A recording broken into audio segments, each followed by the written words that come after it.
spring bank holiday. We're delighted to be with the previous Mayor of Kenilworth, the wonderful Alison Firth, who will be reading out the stories of the winners of the Kenilworth Rugby and Football Club short story competition, Ben Crow and Matilda Hanley. Are we socially distancing before We are socially distancing. I have my tape measure here, donated to me by Kate Dixon, Richard's, the new mayor's wife. That's right. And it was a marvellous thing. We had an old tatty one, but she gave us a brand new pink one, which I thought was beautiful. Fantastic load of entries for this show, and Alison was a judge, and so here is Alison Firth to read the winning entries. So, I've got my big book of stories here. Let's just turn it to a page. Oh, here's a story by Benjamin Crow. The story's called Benjamin and the Rugby Match. Benjamin was very excited. He was going to play against the hardest team in the world, South Africa. So he got up very early to have his favourite breakfast, egg on toast. And when he stepped onto the pitch, he was nervous. But when he saw his mum come onto the pitch, he thought he was going to win because he had Mr. Grumpy, Mr. Topsy-Turvy, Little Miss Chatterbox, Mr. Noisy, and Mr. Mischief. Each of Benjamin's players could do a brilliant rugby trick. The whistle blew for the start of the game. The South African team had the ball to start off with, but they almost got a try, but Mr. Mischief did a great tackle, snatched the ball and ran towards the other side of the pitch, diving under South African's legs and scored a try. All of Benjamin's team cheered. When Benjamin's team had stopped cheering, it was South Africa's turn. They quickly ran, passing the ball down the pitch. A player was about to kick the ball through the rugby post when suddenly Mr. Noisy clomps down the pitch. Clomp, clomp, clomp. The ground shakes, making the player drop the ball. Mr. Noisy picks up the ball and noisily runs to score a try. Benjamin could not believe his team were winning. However, in the next 10 minutes, the South African team scored 5 tries. Benjamin was worried that his team were going to lose. Next, Mr. Topsy-Turvy has the ball, and as you know, he does things topsy-turvy. So, Mr. Topsy-Turvy, running on his hands, upside down, carrying the ball in his feet, handstanded all the way to the try line. South African team just stared. The score was 5-3. Then South Africa had the ball.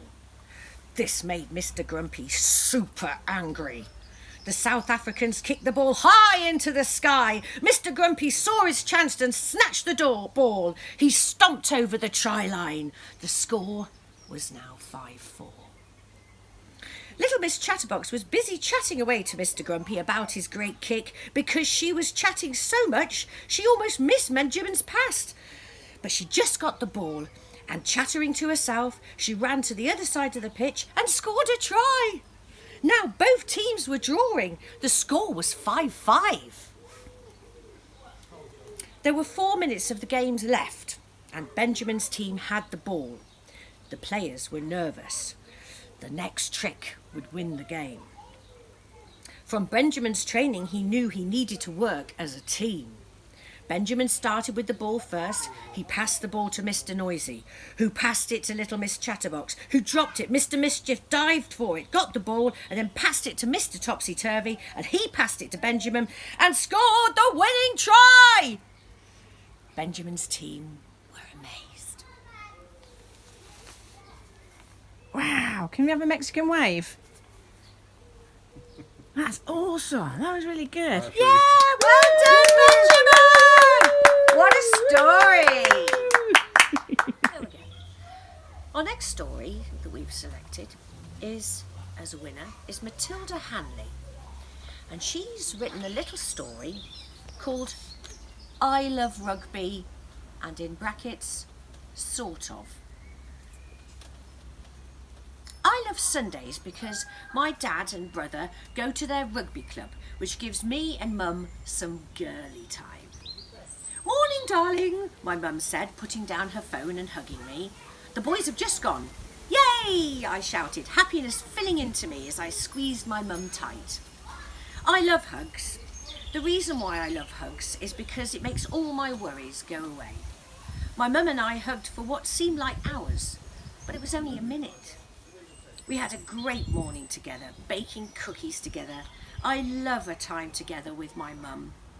The next Sunday, I woke up to the same bright, shining sun. However, this time when I ate my breakfast super quickly and ran down into the lounge, my mum wasn't there. Instead, my dad and my brother were sat there on the vast sofas. You're coming with us to rugby today, mumbled my dad, and I was a bit disappointed. When we arrived at the cow patch, the place where my brother and dad play rugby, I pulled out the flower-patterned rug and sat down. Since my dad was a coach, I was on my own. With my hat over my head, I lay down blissfully. Then suddenly, Matilda! Shouted somebody. I sprang to my feet. I looked around. It was Imogen. She had emerged out of the car and ran towards me. Her brother also plays rugby, whilst her dad goes for a bike ride. Imogen and I often watch the boring rugby together, so we have a regular routine. Firstly, we ordered burgers for the end of the game. Next, we walk around the pitches and look for other friends. After a long walk, we return to the cafe. Fishing out our money, we bought hot chocolate and a mega pencil each. As Amelia's mum works in the cafe, Amelia came over to us and sat down. Can you do the mug run today? Amelia asked. Smiles lit up our faces, and in a high-pitched, loud squeak we replied, yes, of course we can.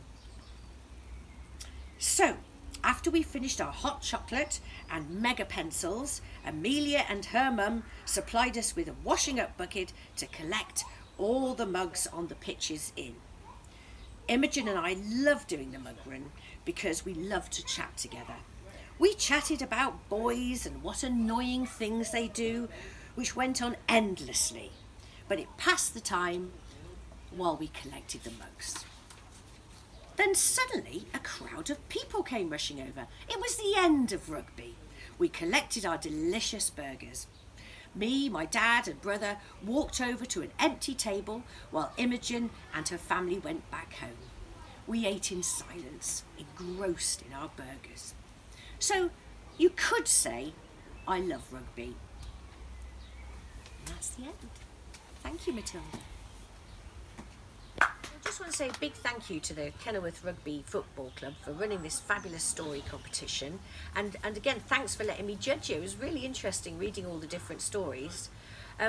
I selected these two stories, Benjamin's, because it had such a wonderful flair of imagination using the Mr. Men characters and all their various skills and how they won the game between them as a team, which is one of the great things about sport. Even though I'm not particularly sporty myself, it's great to be a member of the team, and his imagination ran wild with all the special skills that the Mr. Men brought to the team, and I thought that was magical and amazing.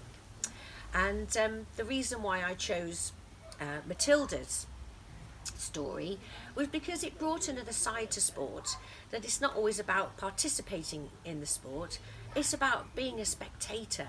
And she sort of demonstrated how sport had become a part of their family's routine, and how even though she doesn't like rugby that much, she still gets to see her friend Imogen and chat about whatever they want to chat about and eat delicious burgers, and that's part of her family's routine.